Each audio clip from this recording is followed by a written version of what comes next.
Assalamualaikum, selamat pagi untuk kita semua. Apa kabar? Sehat-sehat selalu kan?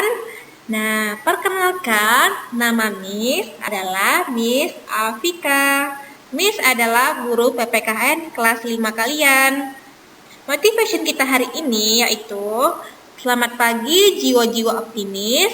Kesulitan yang dihadapi hari ini akan membuatmu sukses di masa depan. Jadi intinya, siswa yang rajin dan siswa yang mau belajar pasti akan sukses di masa yang akan datang. Dan jangan lupa tetap stay home and stay safe, jagalah kesehatan, pilihlah makanan sehat, olahraga yang teratur, tetap memakai masker ketika berada di luar, jaga jarak 2 meter dengan orang sekitar, mencuci tangan dan memakai hand sanitizer, dan yang terakhir, memakai baju dan celana panjang ketika bepergian ya. Next.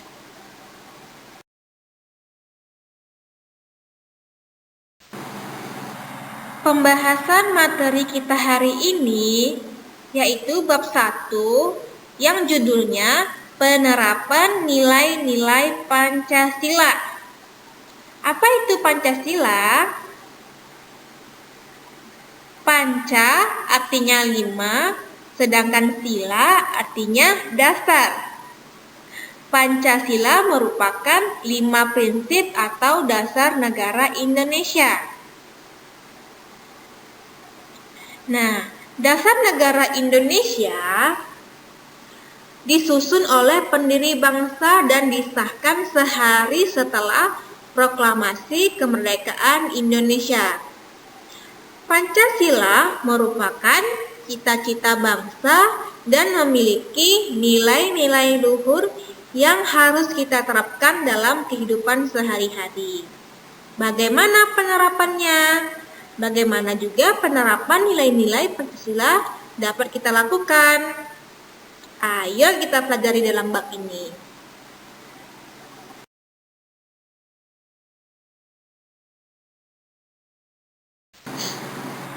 Dari judul besar di atas, penerapan nilai-nilai Pancasila terbagi menjadi 4 bagian. Yang pertama, sejarah lahirnya Pancasila.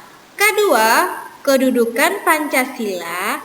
Ketiga, nilai-nilai luhur Pancasila. Yang keempat, penerapan nilai-nilai Pancasila. Untuk pertemuan hari ini, kita membahas pada bagian yang pertama, yaitu sejarah lahirnya Pancasila.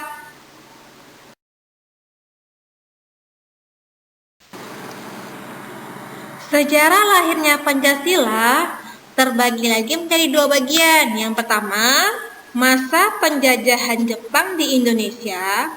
Yang kedua, lahirnya Pancasila.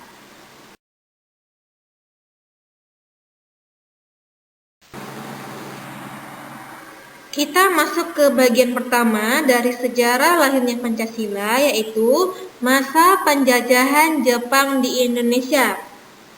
Seperti yang kita ketahui, Jepang pernah menduduki wilayah Indonesia itu pada tahun 1942 sampai 1945. Nah, Belanda yang sebelumnya menduduki wilayah Indonesia itu menyerang tanpa syarat kepada Jepang. Pada masa itu, Jepang yang tergabung dalam blok poros sedang terlibat perang Pasifik dengan blok sekutu. Belanda merupakan salah satu negara yang tergabung dari blok sekutu.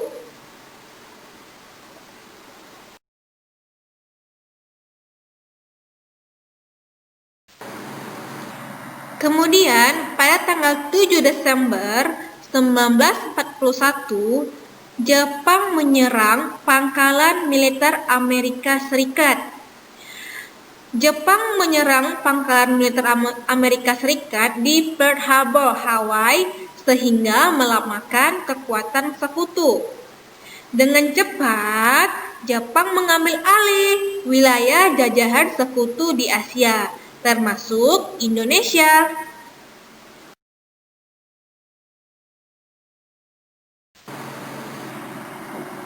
Selanjutnya, pada tanggal 8 Maret 1942, Belanda telah menandatangani perjanjian Kalijati yang berisi penyerangan seluruh wilayah kekuasaan Belanda di Hindia tanpa syarat kepada Jepang. Maka dimulailah masa penjajahan Jepang di Indonesia.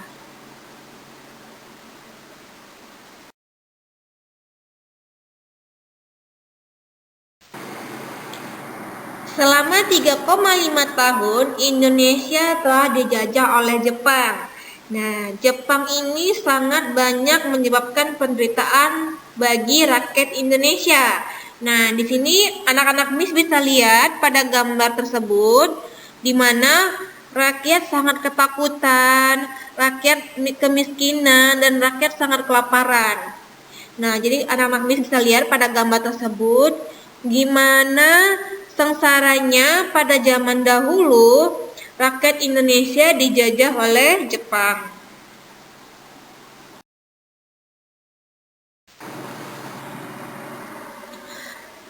Rakyat Indonesia dipaksa untuk bekerja tanpa diberi makan yang layak dan tanpa digaji loh. Nah, bisa dilihat pada gambar tersebut. Di sini rakyat Indonesia sedang bekerja. Nah, kerja paksa pada masa penjajahan Jepang itu disebut dengan romusa. Apa itu romusa?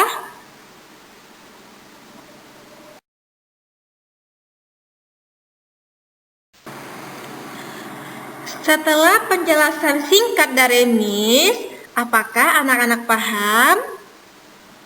Nah, saatnya kita kuis ya.